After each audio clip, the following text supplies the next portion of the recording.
Good evening, everyone. Welcome back to another Learn English with Football live show. And this is Game Week 2. And as always, we've got three fantastic guests.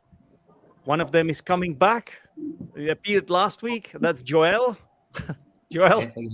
Hey, guys. Joel, good to have you back. An Arsenal fan. How have you been? It's good to be back. It's good. Yeah, it's been good. It was a great weekend again. Just hoping to keep it up, for the next couple of months, I guess. But a great 2 games, great 2 weeks for Arsenal. Yeah, we're definitely going to talk about that. Thanks for making it today. Our usual Arsenal fan, Rup, is still in India. So it's really helpful that you are here, Joel. Thank you very much. And we do appreciate your expertise as always.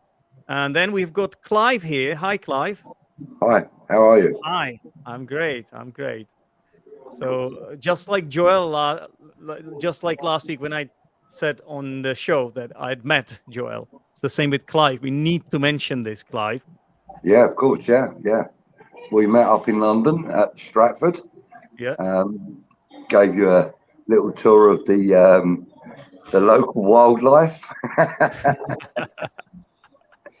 But, we met up. We had a drink in the Carpenter's Arms, which is a real staunch West Ham pub, and then we went along to the stadium store. Yeah. And purchased some items, one of which was this top I wear now. Yeah, you took me to the merchandise store, and I couldn't help, even though I'm an Arsenal fan, I couldn't help buying this shirt.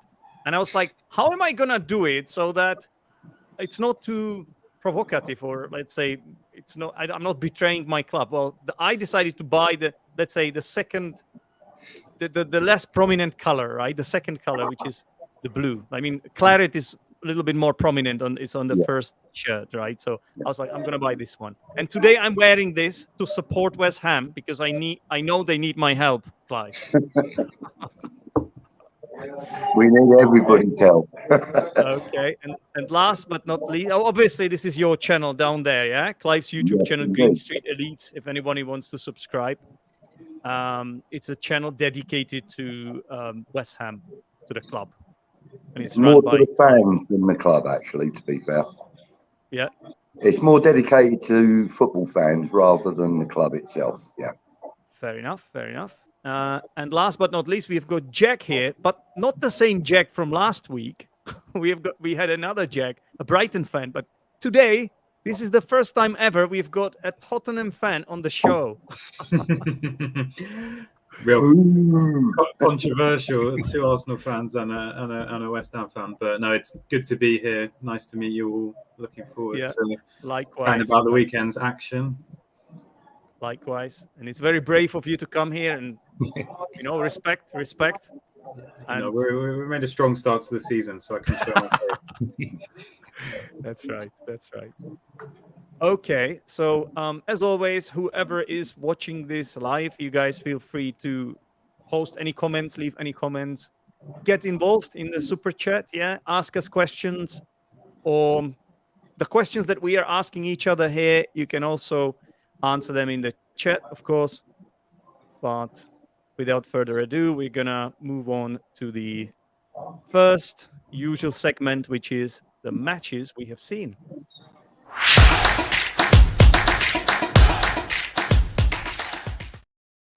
Okay, so this is a segment where we just simply list the matches we saw. Sometimes it's just, for some people, it's just one match. Some people have only seen the highlights. That's fine too.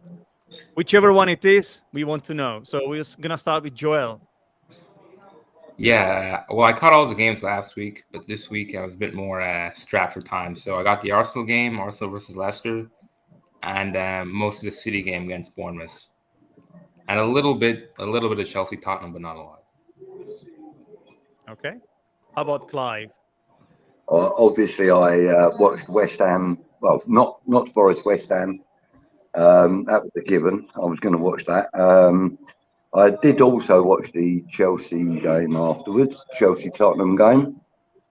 Quite an interesting game, that one. Probably for me, one of the better games of the weekend to watch as a neutral. And couldn't help but watch the Manchester United game.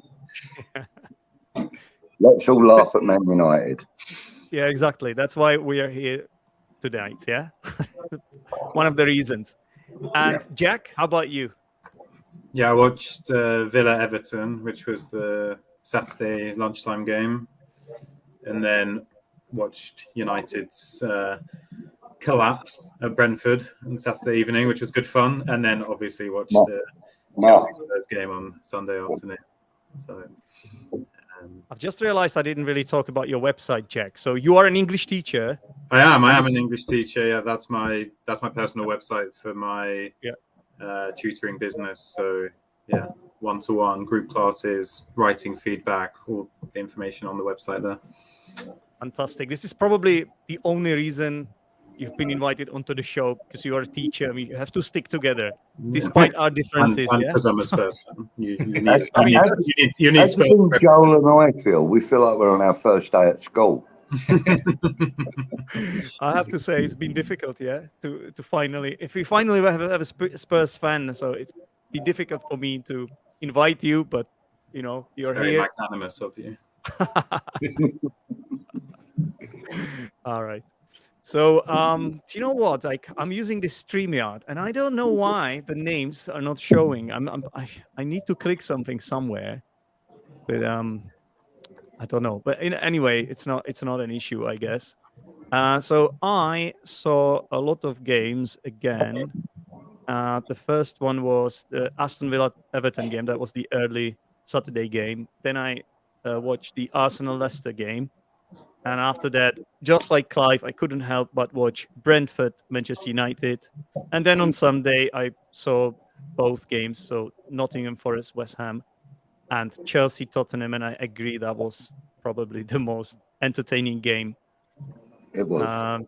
It was really cool. Yeah. And obviously, we shouldn't forget tonight, right after our show, there's another game. Liverpool, Crystal plenty Palace. more FPL points to come. I'm hoping for the same. Yeah. I just have to say, as much as I'm a West Ham fan, I absolutely love Gabriel Jesus this week. 38 beautiful points for my fantasy Premier League. We're gonna talk about this at the end of the show, yeah, Clive. But Okay, no problem. I understand your excitement, because I honestly, that was a haul. I think we call it a haul for FPL managers. Yeah, Gabriel Jesus. Okay, so let's move on to game week highlights.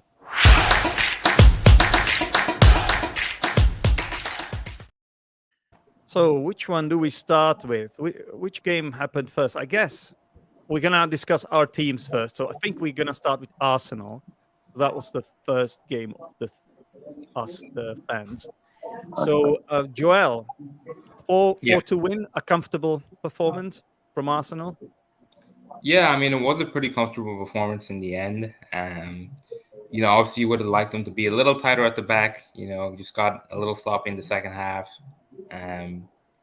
Ramsdale didn't give away a penalty, but he almost did. And, you couldn't really have complained if that was even given.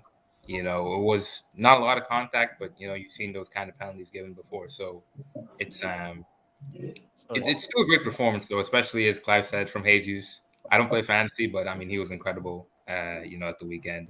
I mean, 2 goals, 2 assists. He's looking. He pretty much looked like he's looking preseason. And obviously, he was a great player for City.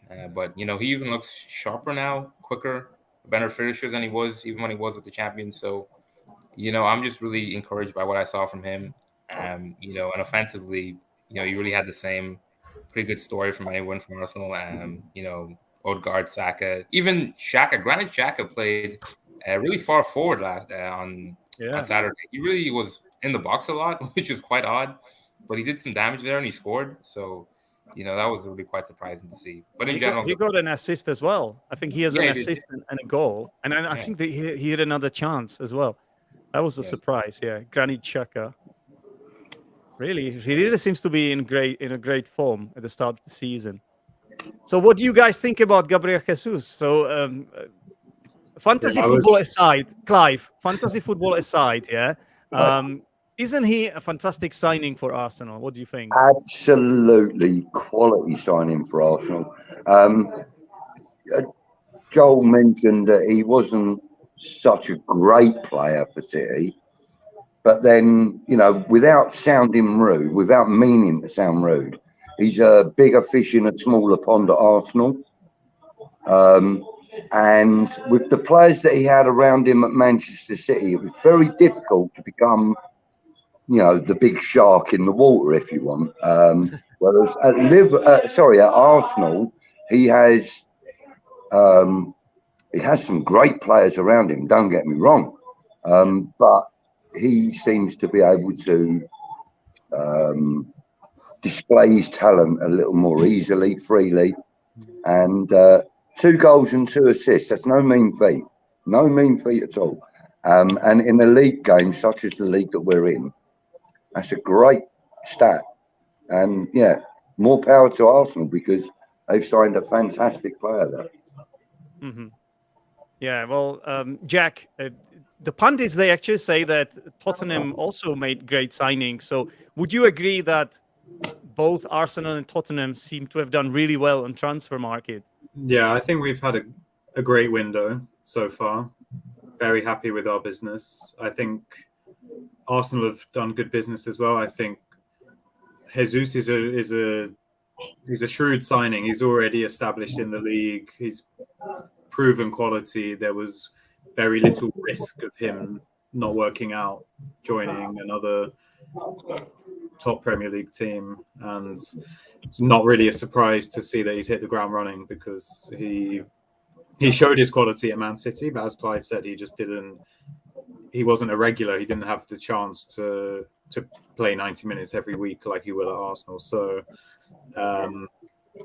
I'll be honest, I think our squad is stronger, but Jesus is the one signing, the one player that makes me slightly worried that Arsenal will be better this season. Yeah. So, it's kind of the marquee signing, isn't it? Yeah. But we'll see. We'll see. There's still question marks at the back for Arsenal. So you still have Antonio Conte. Come on.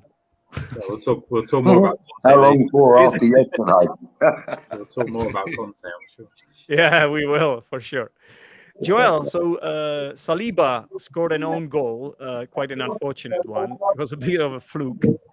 But the reaction from the fans was brilliant, wasn't it? They started clapping and cheering and supporting him. How do you see that? Yeah, I mean, it's well, for one thing, it's good to see an Arsenal player, not fighting with the fans. It was a little bit tumultuous last season, so it was an own goal. It wasn't the worst own goal I've ever seen. It wasn't the best, but I think that was kind of the applause. The applause was kind of a recognition of the fact that over the last 180 minutes or so, the last 2 games, he played very well. He's been pretty solid. So conceding a fluky own goal in the game that you're probably going to win isn't the worst thing for him. And he settled in very well. And it's just great to see Arsenal have even options at the back. Because I think Ben White was playing right back most of the game. I think Tommy Asu's out and a couple other, right back players are out. So to see him, see like Arsenal have, they can have Saliba there, they can have Ben White, they can have, a number of other players play center back and still have that same quality, something that you haven't really seen in recent years at Arsenal. So it's a great thing. And I think, just as they get more and more used to playing with each other, because most of those goals, like a couple of the goals like yesterday came from mistakes. They get more cohesive as a unit. I think they'll cut down on those and maybe, have maybe a City like Liverpool like defense maybe, but that's hoping. That's just hoping for a lot. Okay. Yeah. I would like. Okay. Go on. Sorry, I just wanted to say the other thing about Gabriel Jesus settling in so well at Arsenal. You have to remember he's been at Man City for a number of years. And Mikel Arteta was number 2 to Pep Guardiola at Man City for some time.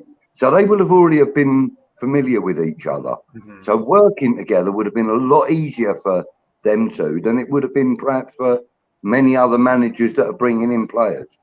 So, that kind of helped him to, settle in so quickly. And as I said, more power to them for it because it was brilliant signing. Yeah, I agree. So, simple question for Jack. So, are you afraid of Arsenal this season then? Because like in the recent years, we haven't been able to celebrate this St. Tottenham's Yeah, Day. well, it's been so long, you can't even remember what it's called. It's been 6 years since Unfortunately, it's true. You guys have celebrated this very sad day. But the only consolation is that you haven't won anything in that time. But that's the only little consolation. We look very strong again. We were really good the second half of last season, and I think there's no reason why we won't continue that form this season. The squad is stronger. Conte is more settled. I'm not worried about Arsenal. I think they're clearly a good team. It was close last season, but they have to contend with European football this season as well, which they didn't last year. There's more fixtures. Great point. I still think their backup is not as strong as it could be. If there's injuries to players like Jesus, for example, then there's. Don't worry. If Jesus is injured, we still have Mohamed. Don't worry. We have Mohamed El Neni. So yeah, you have Nketiah as well. That could be considered blasphemous, I don't know. I mean, it's obviously always one of the things to look out for every season is, do we finish above Arsenal? But yeah, six in a row now, so hopefully, make it 7. Yeah. I would like to ask Clive. So obviously, I mean, it's clear that Arsenal's draw is an easy draw. The first few fixtures on paper, easy games compared to, for example, West Ham, because first you had City. That doesn't mean it's a free hit. Yeah, let's be honest. For any team, not just for West Ham, right? Yeah, they're going to be the champions again this season, without doubt. Now they've got that monster in the number 9 shirt. Nobody's got a chance. Are you referring to Erling Haaland? I can't even say his name without feeling ill. It's sickening that they got a player of that quality. Yeah. I mean, okay, I did get a little fed up last week when all the media talk was about how great Erling Haaland was. But he was good. He was damn good. And he showed why he's worth that money. He is, and even though he didn't score yesterday, Saturday, even though he didn't score, his assist was impeccable. Sat on his backside in the box, making assists. Okay, I didn't actually see it. But anyway, to finish my point, so your second game, Nottingham Forest away, they are back in the league after 23 years. It's a tough game, It's a tough game as well. It's an incredibly tough game to call. When you consider that, the whole club have got a point to prove. It's been many years since they've tasted this kind of competition. Exactly. So they have a point to prove as a club. And then individually, you also have a really dangerous player in Jesse Lingard. Yeah. And I can say that quite honestly with, experience of having watched him in our shirt. Yeah. The player, he had a point to prove also. He needed to prove why he had chosen them over us. Fortunately for West Ham, he didn't make his point as clearly as he would like to have done. But we did lose the game. We're going to talk about it later, Clive. Not very many. Sorry. We're going to talk about the game later for sure. So I just wanted to finish this kind of comparison, Joel. So on the other hand, Arsenal, they have a really easy run of fixtures at the beginning of the season. Is that an advantage for us that we can sort of build momentum at the beginning of the season, and then that will be easier for us? It feels like an advantage. I think every year some manager always complains about the fixture list. So I think it was Klopp last year. Arsenal had a pretty tough fixture list as well last year. But even if you go really far back, I remember even Arsene Wenger, when he first got into the league, he would also complain about Arsenal's fixture list. So I'm not sure if it makes a difference in the sense that last year Arsenal started out pretty rough, but then they really should have made the top four if they didn't kind of falter at the end. So that kind of cohesion did come together anyway. So I think it depends. You just don't want to lose. You can lose those first couple of games. You just don't want to play really badly. Arsenal lost those first couple of games last year, but didn't play particularly badly. Whereas you look at United now. I mean, they don't even have a tough fixture list right now. They play Liverpool next week, but I mean, Brentford and Brighton are not world beaters. So, but just the way they've played in those last two games keeps a lot of pressure on the manager, saps a lot of confidence from the team. So I think Arsenal being able to play as well as they have done, in these first couple of games will help them. But they can't if they're not able to sustain it against bigger teams, against a tougher fixture list. That might, a bit of self-doubt might begin to creep in at that stage. Yeah, and it's maintaining that momentum for the whole season as well. Yeah. You need to do that, and and like you alluded to earlier on, without a depth of squad, it's very difficult. Very, very difficult. Exactly. Well, before I ask Clive about his game, Jack, did you see the? I forgot. You probably said it. Did you see the West Ham game or not? No, I didn't watch the West Ham game. So, what did you think when you saw the result? Were you surprised, or was this expected? Of the West Ham result, a little bit surprised. I mean, West Ham,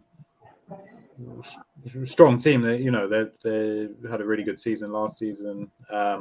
But as you say, Forest, I feel like playing away at one of the promoted teams early in the season is not when you want to play them, because look at Fulham. They've still got.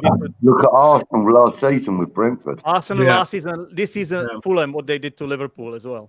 Yeah, there's so much positivity. The atmosphere at their stadium is just going to be, it feels electric. Like so anything that they kind of have nothing to lose, and it's like they can only win, right? You know what I mean?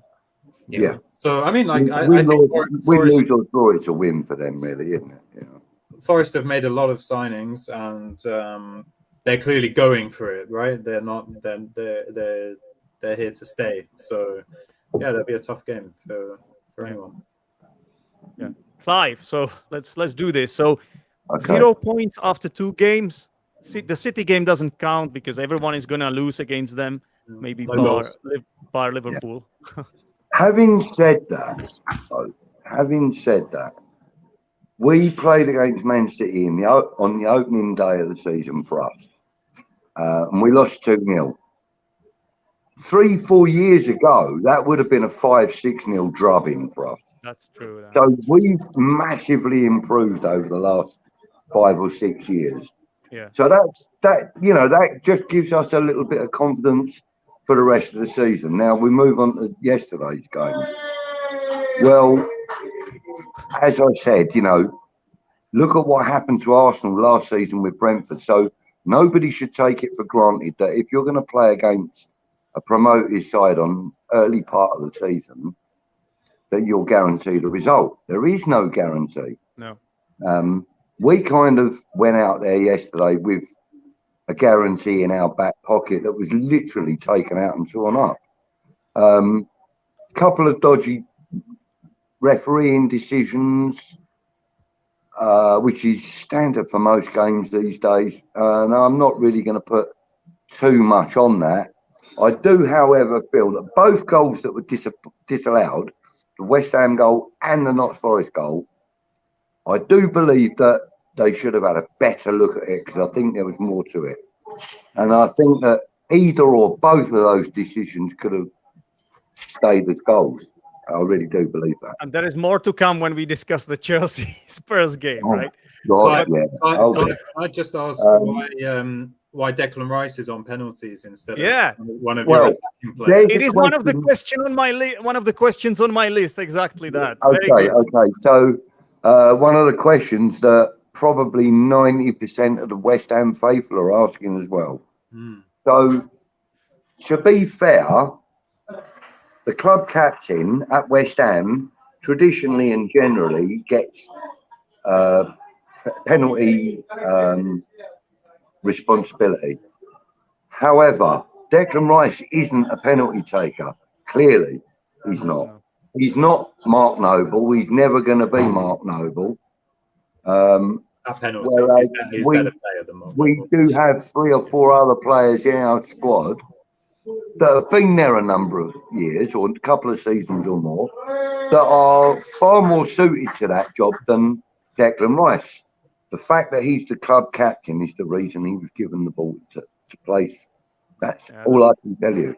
Well, hopefully now they will realize that at West Ham and they will not put him on penalties anymore because. Well, I'm hoping that it's going to be Declan Rice himself that says, "Look, Gaffer, I can't do this anymore. Yeah. I think you need a better penalty taker than me to do this." And I'm pretty sure that that probably will be the case because, you know, not only is Declan Rice a very good player, he's also a really, really decent fella. Okay. You know, and he's a West Ham player at this moment in time. He's a West Ham player, and while he wears this shirt, he will always work for this club. And you know, he would want the best for the club. And if he feels that his penalties aren't the best for the club, he'll step back and let somebody else take on the responsibility. I'm sure of that. Yeah. Oh, he definitely scuffed that penalty. Just he made it so easy for the keeper. Emailed him about 2 weeks beforehand where he was going to go. You know, we could all see it as he was walking up to the penalty spot. We knew exactly where it was going. Exactly. I think the commentators used the phrase that he telegraphed it. He telegraphed Correct. it. Yeah, I used email just to try and get a little bit into the 21st century. Yes. Do you guys have, and Jack and Joel, do you have at your teams, or Arsenal is my team, but do you have penalty takers that you guys know who it's going to be? I mean, it's pretty obvious at Tottenham, right, Jack? Yes. Is that Messi? Kane. He doesn't miss. Harry Kane, yeah. Unless it's a Euros semi-final, in which case he'll score on the rebound. But yeah, it's very rare that he misses a penalty. Let's be honest. Like if you want a penalty taker in your team, you want Harry Kane. I agree. He's missed a couple, but that is the case now. Yeah, now that Noble's retired. Yeah, he has the right mentality for it. Yeah, Joel. So how about Arsenal? Is it going to be Gabriel Jesus now? Yeah, I mean, last season because we kind of we got rid of Aubameyang halfway through the season. We didn't really have it. I mean, we had guys like maybe Pepe or Lacazette, but we didn't really have a set penalty taker like that. I remember Martin Odegaard taking a few in the second half of the season. But, I mean, I'm looking at that front tree, and I just think the best finisher of all of them is probably Jesus right now. So, yeah, exactly. I imagine that he'd probably take one, yeah. But wait, hang on. Wasn't it Saka before that? I think Saka took one towards the end of last season. Yeah, all I can say is that it's probably not good to give Saka too many high leverage penalties, you know. But I got him into my fantasy team on the basis of him being on penalties. So really? Wow. Not just that, but like you need to do a little transfer. You need to do a little transfer later, buddy. Can I make a point on that? I don't know why Martinelli hasn't been spoken about for penalties. He's one of the most intelligent players in the Premiership right now. He's got a real good head on his shoulders, that fella. Honestly, I don't know why you wouldn't consider him as a penalty taker. Yeah, I don't know.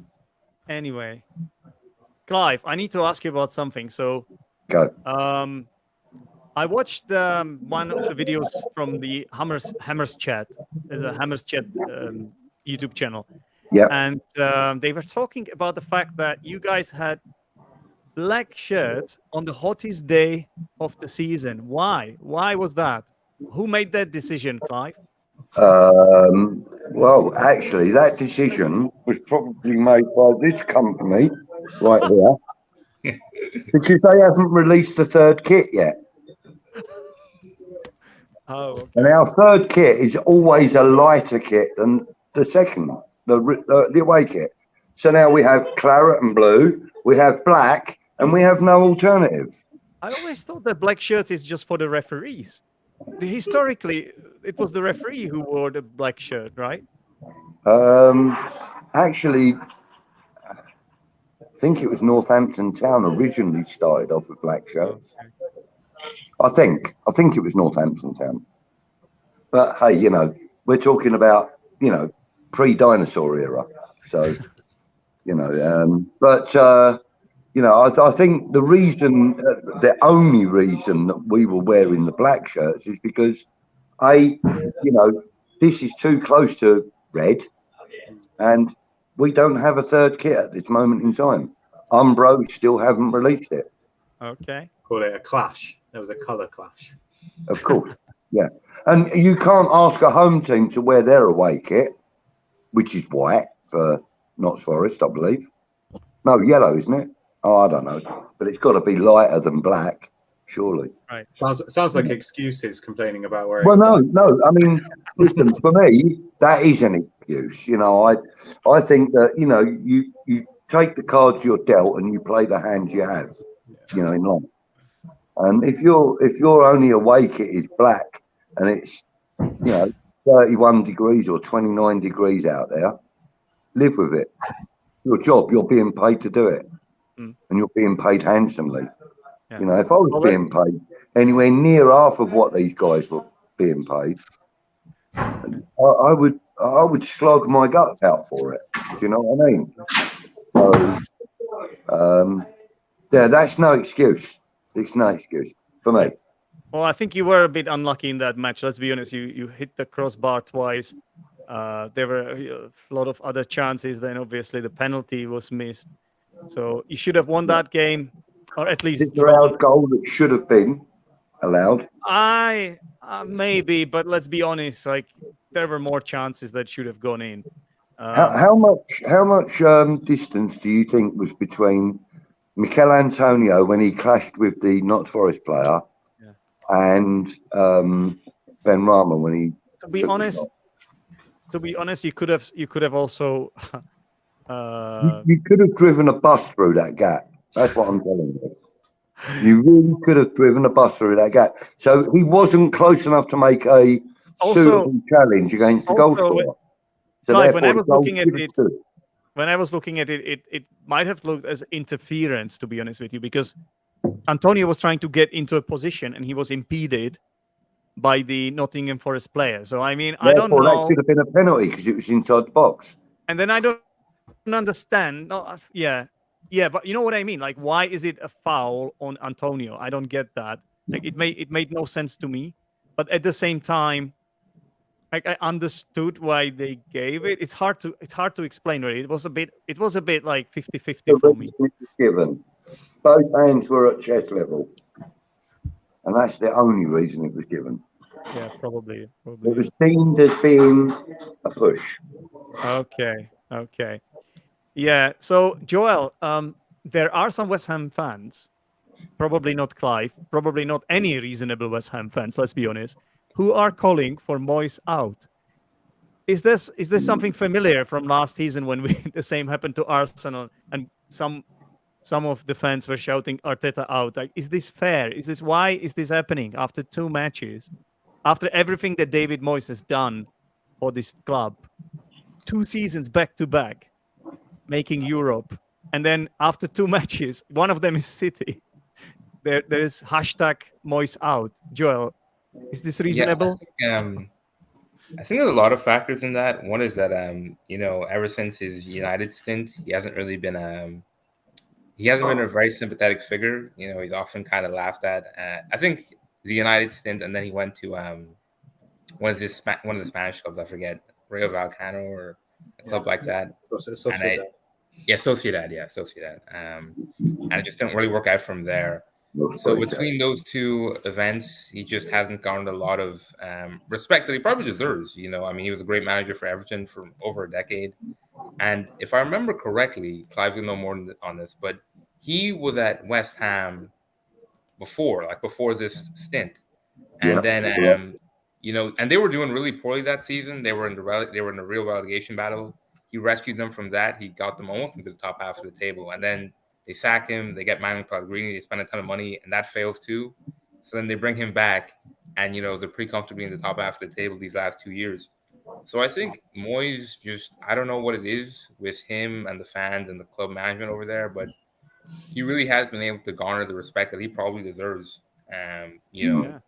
Given all Agreed. that he's done for the club. And a lot And I mean, there is a contributing factor to the question that you've asked there, Zanik, which is that in the last 8 games we haven't had a win. Last 8 competitive games, I we've didn't not had know a that. win. Okay. Yeah. So it's not just Nottingham Forest and Man City; it's the 6 previous games that we've lost as well. Well, not lost, but we've not had wins. So, I kind of understand that there will be some concern, but calling for the manager's head, I think it's a little extreme considering, as you said there, Joel, for the last 2 years, we've qualified for Europe. We've never done that in our history, 2 years running. Never. 2 years running, we've never qualified for Europe. 2 years running. Okay, slightly different competitions, different competitions, and some may, ridicule the Europa Conference League, but it's still European football. It's still finances for the club. It's still exposure for the club. It's, it's excitement for the travelling supporters, and et cetera, et cetera. There's a million reasons to do it, and only one not to do it. And that is because somebody might go, it's only the Conference League. Well, that's what why you wouldn't want to be there. That's what a Tottenham fan would say, Jack, right? It's only the Conference League because we remember what happened last year. We had a disastrous season in the Conference League. We didn't even make it out of the group. And then our last group game was cancelled because of COVID. So we didn't even have the chance to play for it. But we were quite happy to be knocked out anyway. I don't think we appealed. I think you didn't appeal for that, though. Like, you were like, yeah, fair enough. We don't want to be there anyway. So. Happy to be out of it. But I think, no disrespect to West Ham, but they haven't qualified for the Champions League, and they've come close. But no, we haven't. We haven't. But is a fantastic season for West Ham, and they shouldn't kind of look down. But we kind of see the Champions League as a work in progress. I mean, if we'd have qualified for the Champions League season before last, when we qualified for the Europa, I think we probably would have not got out of the group stages. It's just too much to ask. We got to the semi-final of the Europa League. It was the perfect competition for us. It was the perfect introduction for us to European football. We fell at the last hurdle. No fault of anybody's, because it was a great game, and Frankfurt just happened to play better than us on both nights. Fair play to them. So, but we were still semi-finalists, But, if we can't get past the semi-final in the Europa League, we have no bloody right to be in the Champions League. We've got no right to be there. So the Conference League is the perfect next step for us. Let's get on with that, see how we do, qualify for the Europa League again. See how we do in that. Maybe progress on from that, maybe in a year or two's time. But there is no rush for that. No. I also think it's not just about that Europa League. It's about the teams in the Premier League. Let's be honest, and their budgets, and they are just such tough opponents. And you've got to remember, we got to the semi-final with 18 outfield players. That's it. Yeah. 18. I mean, what can you say? It's quite a feat. Paul, our regular on this show, a Liverpool fan who has this Footy Talk channel, he has left an interesting comment. A great discussion, fellas. Shame I couldn't be here for another Declan Rice blunder. But enough about West Ham United. We need to talk about the Chelsea Spurs game. So that we need to ask Jack. So 2-2 draw. That's amazing, especially given the circumstances. Jack, absolutely, you must take it. Absolutely, take that and run. Yeah, we were quite poor yesterday for the vast majority of the game, we were really outplayed, especially first half. Couldn't put any passes together. Chelsea were absolutely smothering us in the midfield. Every time the ball came into Kane or Son, they were just Thiago Silva all over Kane like a rash, and we just couldn't get up the pitch. And we were quite fortunate, I think, to be 1-0 down at halftime, knowing we were still in the game, knowing that anything can happen if you're just one down, and if you have Højbjerg. And you have Højbjerg, and then the second half happened and everything kicked off. But even as the ball was coming to Højbjerg for the chance, I was thinking Højbjerg. I was like, if it had fallen to Kane or Kulusevski, then it's like, oh, it's Højbjerg. But Højbjerg. Smashed I think even Eric Dyer might have done something better with it. Yeah, he scored a couple of. He doesn't score many, but he has scored a couple of important goals. Yeah. But then obviously they scored very, very soon after we equalised. So then you think, okay, here we go. We've blown it. We had the chance for a draw, and then the stoppage time. Harry Kane popping up. Might have been some altercations in the box between Romero and Cucurella before that. But yeah, I wanted to ask you about that. So did you guys, Joel, you are smiling. So did you see the memes? Did you see the footage from that? So basically, Cucurella, he has this long hair, this curly hair, and someone from the Spurs team pulled his hair. And nothing happened. VAR didn't go back to that. So did you see that, Joel? Was this for the Kane goal at the end? Yeah. Yeah. Okay. Yeah. I saw that. Should the goal be disallowed because of someone pulling someone's hair? Do you think? Yeah, it should. Is that a good reason for doing that? You see that so much. Not always pulling hair, but you often see like a push or something like that from the offensive players in the box, but it's just very rare that they're going to disallow a corner goal for that, because they often give free kicks, but once the goal's already been scored, it just doesn't happen a lot that a foul from an offensive player is going to get called, especially in the last minute of a London derby. I just don't think it's not so much I don't think it was a foul as usually those aren't given, so I don't know if Chelsea have that much room to complain. Yeah, but also with the VAR, the VAR is not deciding if it's a foul. The VAR has to decide if it's violent conduct in order. To overrule the referee. And I mean, of course, you can argue, pulling someone's hair is pulling violent. someone's hair. You don't get more violent than that. Did you see how he jerked back with? It was a strange decision. I can't. Honestly, I don't have long hair. None of us has long hair here. But Clive, can you imagine that? That's. That happens in women's football, by the way, right? A lot. Yeah. I mean, a few years ago. And I'm talking quite a few years ago when I was a young man, I was playing football and I did a very similar thing to a striker who had a ponytail. And I did a very similar thing to him. And I ended up getting red carded for it because it was considered violent conduct. Exactly. I hadn't been carded throughout the whole game. This was in the 83rd minute. And they got a corner, and as he jumped up, I just give him a little tug. Okay. Got a red card for it and a £65 fine. It wasn't good. So did you, Clive? Yeah. Did you feel hard done by, or did you looking back at it with the benefit of the hindsight? They waited 17 months for me to pay my fine because I felt that hard done by.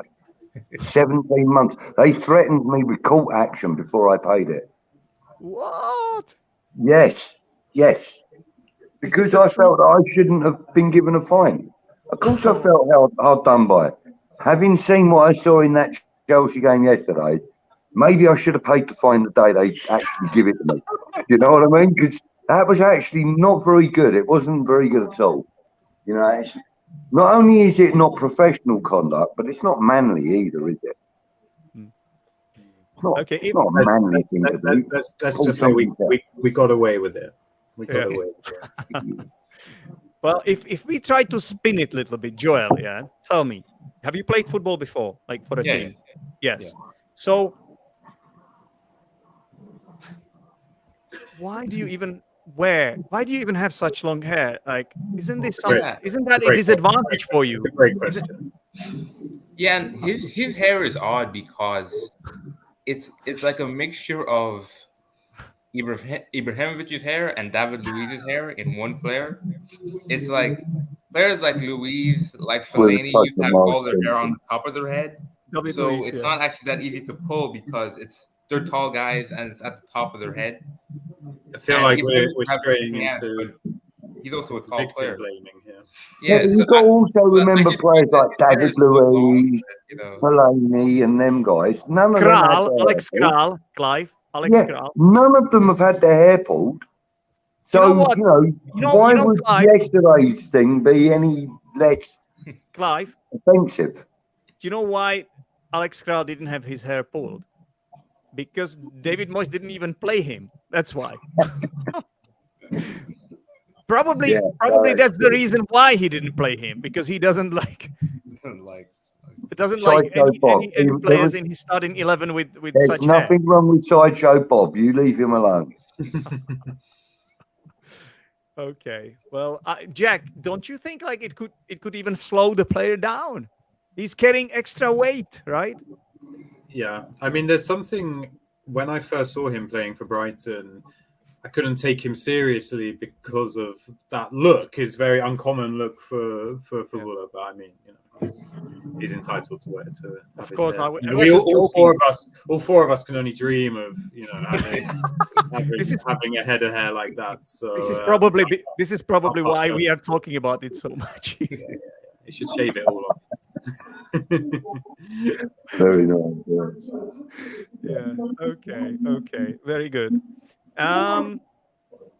Jack, we need to talk about what happened between the managers, obviously. So could you tell us in a nutshell what exactly happened there? Because they got red carded in the end, didn't they? Yeah, well, it had been building up throughout the second half because our first goal was a little bit controversial because basically Chelsea felt there was a foul in the build-up, which was quite some time before the goal, and Conte kind of celebrated in Tuchel's face, which obviously wound him up a little bit, understandably. And when Chelsea scored their second goal, Tuchel went dancing down the touchline, running into the corner to celebrate. So it was kind of building up, and then obviously when we scored in the very last minute, tensions were running high, and then the two managers did their handshake, and it was all quite childish stuff. I think Conte felt like Tuchel was maybe grabbing his hand too hard, and then he wasn't letting go, and then Tuchel was telling him, "Look me in the eye," and they were it's very silly stuff. But football, you can understand the passions are running high. There's a lot of testosterone flying about, and I think afterwards they cooled down and they recognized that maybe they overstepped the mark. But I want to say something. To me, it looked like Joel. To me, it looked like I don't know if you saw it, but it looked like Tuchel was the one who initiated it all, and he was the one who was like pushing for that more than Conte. Did you feel the same way, Joel? Yeah, I mean, it seems pretty clear from the video that Conte was content to just get a kind of perfunctory quick handshake out of the way, and then he'd just go to the dressing room. And Tuchel, I take his point, but I don't think it's a proportionate response in the sense that, yeah, sure, if you're shaking someone's hand at the end of the game, it's nice which shows that you cared a little bit about sportsmanship or whatever by looking at them while you did it. But at the same time, that's not really a good reason to, incite a brawl on the pitch. I mean, I think pretty much every player came over, all the assistant coaches. I mean, it was something you'd see more in American sports really than over here. But yeah, it was a hell of a dust up. I think they both got sent off at the end, which doesn't really make much sense because the game's over. But but I think they miss they A won't be suspension or able to something? be on the touchline for the next league Oh game. wow. Wow, To me, it's a big deal actually. To me, it felt a bit unfair to Conte, but that's just me. Yeah. I want to ask Clive now. Clive, so who would win a fist fight between Conte and Tuchel? Well, that's not a good question. Why would you ask a West Ham fan that question?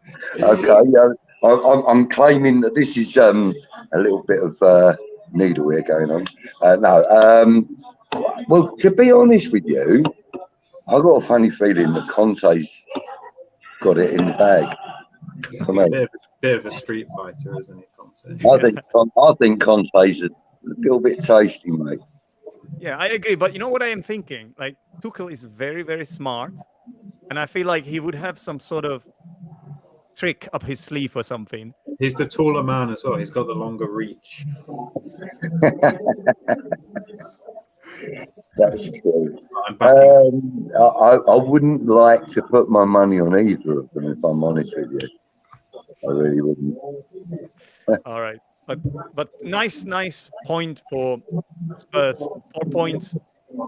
I mean, the first game, I guess, wasn't that hard against Southampton, but nice start. Decent start for you. Yeah, one of our worst fixtures out of the way with a point at a stadium where we never win. So, yeah, we'll take that. Very happy. Move on. Can't complain. Yeah.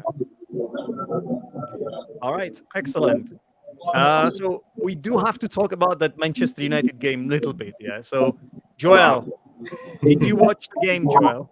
I didn't watch much of the game. No, I watched the kind of initial stages and sort of lost interest as it became clear that United couldn't really play very well against, a not amazing team. So, no, but the story is pretty familiar to me. And, I just think United really need almost like a structural rehaul of their whole team, which is tough, but I don't know what else you're supposed to do when you lose 4-0 to Brentford. It's And it it's was an incredible 4-0 result at after halftime.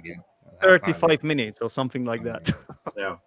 That's just even after last week, it's still unthinkable to me. It's like that really they're quite lucky because 4-0 is obviously pretty bad, but if it got to 5 or 6 or something like that, I mean that would have really.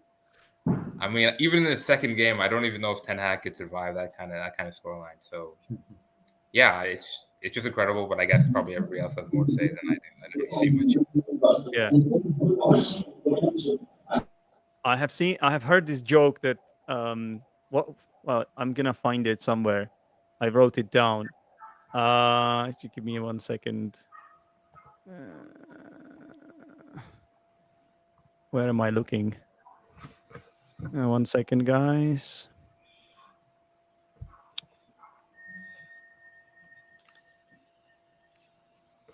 No, I can't see it. Basically, the joke is because Ten Hag, it sounds like 10 hugs. So I think someone was making a joke that Manchester United fans, they need 10 hugs. And they spelt it as 10 hugs.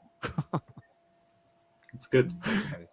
I mean, it makes sense, doesn't it? Like 0 points after 2 matches. Yeah. 0 points from and the matches, yeah. That's Brighton. We're talking about Brighton and Brentford.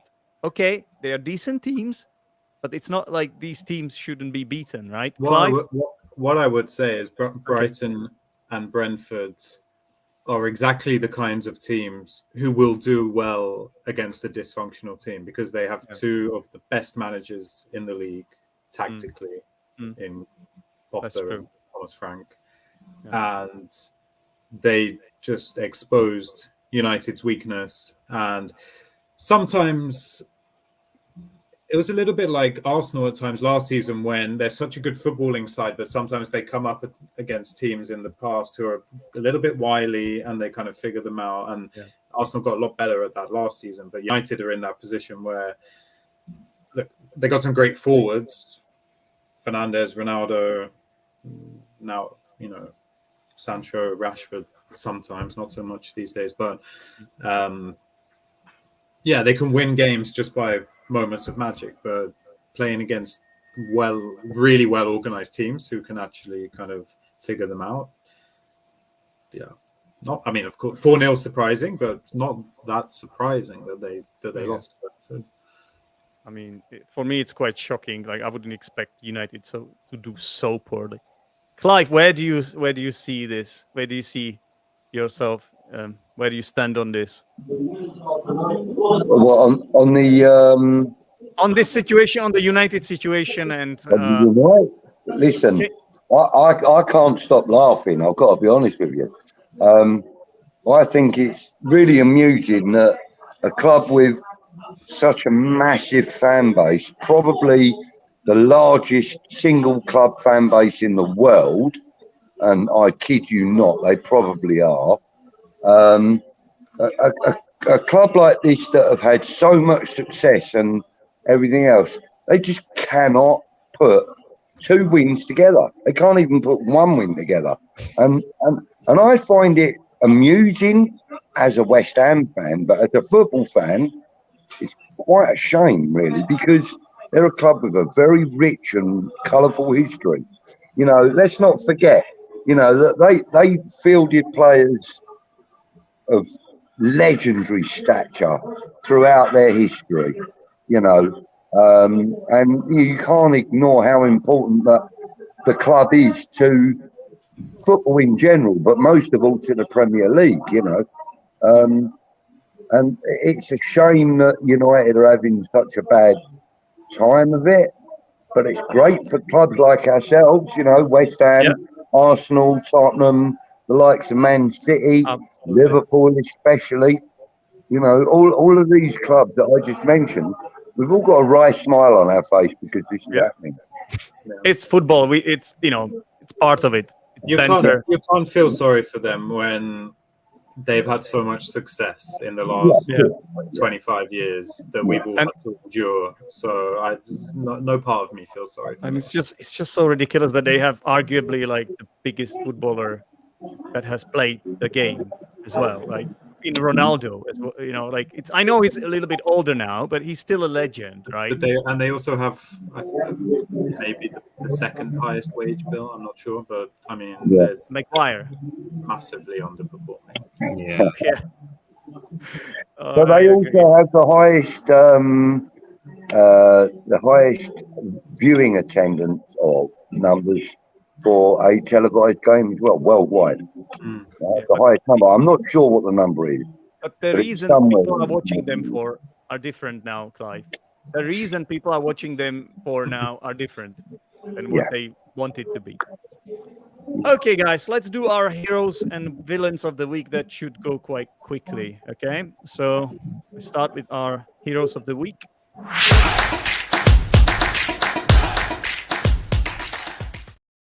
All right, who wants to go first?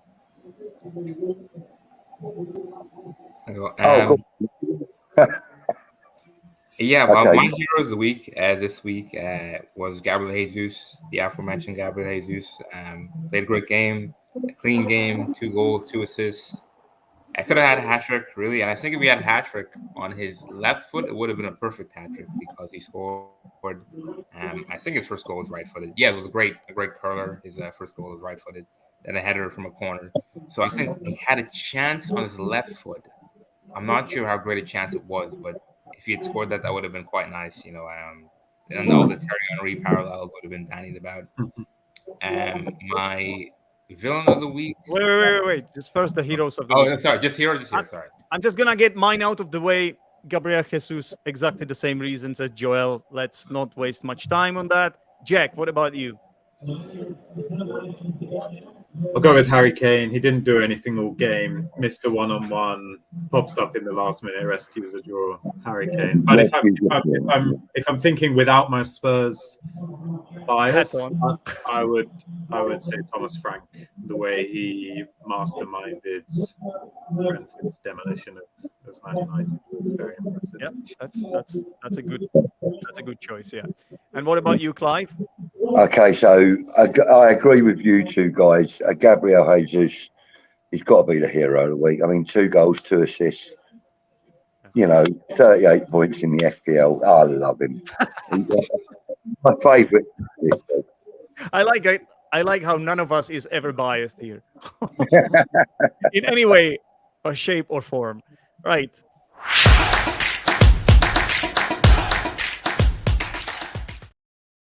Villain of the week.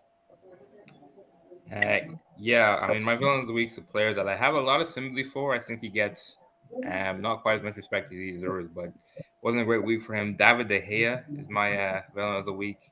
You know, that was a really poor way to concede that first goal, and that kind of sucked a lot of the confidence out of United and kind of set the ball rolling for what was a pretty ugly defeat. So I think he's regained a lot of the confidence that he lost around 2018 to 2020. I think he's a much better keeper now, and he's more mature and whatnot. He's still a great shot stopper. He's still one of the most important players, but it was not a good week for him. Yeah. Okay. Clive, who's your villain of the week? Yeah, so my villain of the week, surprisingly for probably most people, is David Moyes. He dilly-dallies and wastes time over substitutions. He's too. He shows too much respect and loyalty to players that actually aren't playing well enough to deserve it. And he brought in two exceptional players in this window, exceptional players, in Maxwell Cornet and Gianluca Scamacca. And he's given them something like 65 minutes between them in two games. Typical David Moyes. Yeah, my villain of the week. He's very conservative, isn't he? Jack, how about you? It's Mark Cucurella for his simulation and his dive. Yeah, for his dive and goading Romero. Yeah, it was. I love it. I love it. Not cool. I was going to say David De Gea, but not to repeat the same villain. I'm gonna go for Tuchel because I think he was the instigator of that scuffle. I think it was him. I don't think it was Conte. As much as Conte has a fiery nature to him, I think it was Tuchel all along because he couldn't take what was happening. They were the better team by far, Chelsea, in that game, and you even admitted it, Jack. But every single time they had a lead, you managed to equalize. It was just hard for him to take it. He was just a sore loser, and that's why with that handshake, like that was all him. That was not Conte. Okay, you don't look him in the eye or something. Come on, like that happens. That happens a lot. That you do that. They were both winding each other up. Yeah, okay, but I would say I will go with you. We'll go with Tuchel. A little bit more Tuchel than Conte. Okay. Come on, this is the rebirth of Ferguson and Wenger, isn't it? It is, yeah, it is. We need this in the game. Exactly, it makes it more interesting. I have to say one thing, guys. This is the first time in weeks that Maguire wasn't named as one of the villains of the week. So, yep. He's getting better, clearly.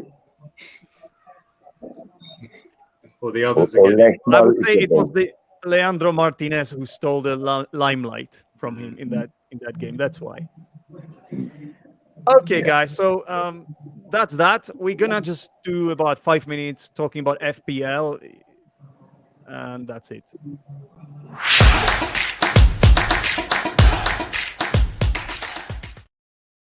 All right.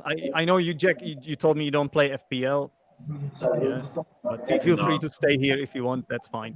So, Joel, how did you do? Oh, as I said, I don't play FPL either. Oh, okay. My bad. It's me and you, then. We're just gonna hear a lot of chat about Gabriel Jesus for the next 5 minutes. Oh no, not just him. I mean, come on. I mean, I had Kevin De Bruyne and who else was it? I had Foden. De Bruyne and Foden gave me some points. If you give me a second, I'm gonna show it on the screen quickly.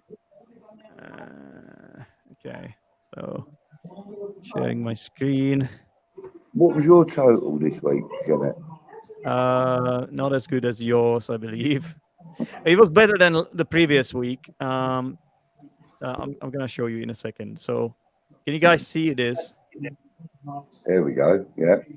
Yeah. So let's look at Clive's team first. So 82 points. That is incredible. I mean, you don't have any Liverpool play. Oh, And you don't. gets a clean sheet tonight. Oh, It's a Van Dijk. He already. heavy West Ham bias there.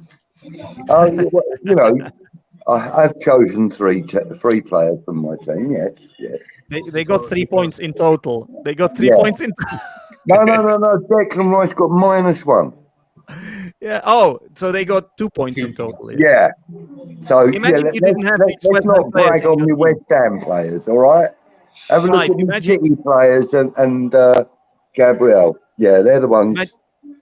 Imagine you didn't have these three. How many points you could get? I 82. probably wouldn't have even reached the average. 38. Gabriel Jesus. That's an amazing. haul. My brother had him as triple captain yesterday. Oh, really? Got Wow. 57 points for him. Wow. Doesn't get better than that, No. does it? No. A And I hat trick got- and 3 assists might have got better, but you know. Yeah. So I'm gonna show you my points here. So I've got 56. Hoping that Salah scores. Alexander Arnold, also someone who gets a lot of points normally. Didn't captain Jesus. I also had him though. Unfortunately, I jumped on the bandwagon and I sold Harry Kane after he blanked in the first week. I sold him and bought Haaland like everyone else. And then kept him. No, not everyone. I haven't got Haaland. I do. You should have someone coming in for Chilwell, right? Yeah, is he? What happened to him? Is he? He didn't play yesterday. He didn't play. Yeah. Well, fortunately, Nico Williams got 7 points. So I'm gonna get 7 points from my defense, right? Because for my defense, because instead of Chilwell, so that's good. So I should have over 60 points because of that. Nico Williams is a Nottingham Forest player. Yeah. All I need now is for Van Dijk to get a clean sheet, score a header from a corner, and be given man of the match, and I'll be all right. It's not much to ask. Yeah. No, from a player like him, minimal. So this is the Teachers Denek League, yeah, and Cahal, it's someone I worked with in Ireland. He's an Irish guy, 74 points. Strong start. But he's sharing the first place with Robin, who's my private student. It's his first ever FPL season. 89 points. He captained De Bruyne, and he had Gabriel Jesus, and a lot of points from defense. Like everyone in defense got points. And Pope, okay, 10. And he even had Sa on the bench. Wow. Okay. As we said, there's a long way to go. Yeah, absolutely. Definitely. So let us know, guys, in the comments if you also play Fantasy League, how you did this week. And yeah, that's it for today. Thank you very much, Jack. Thanks for making appearance in the end. Thank you for having me. I think there was no altercations or anything. I think it went pretty peacefully.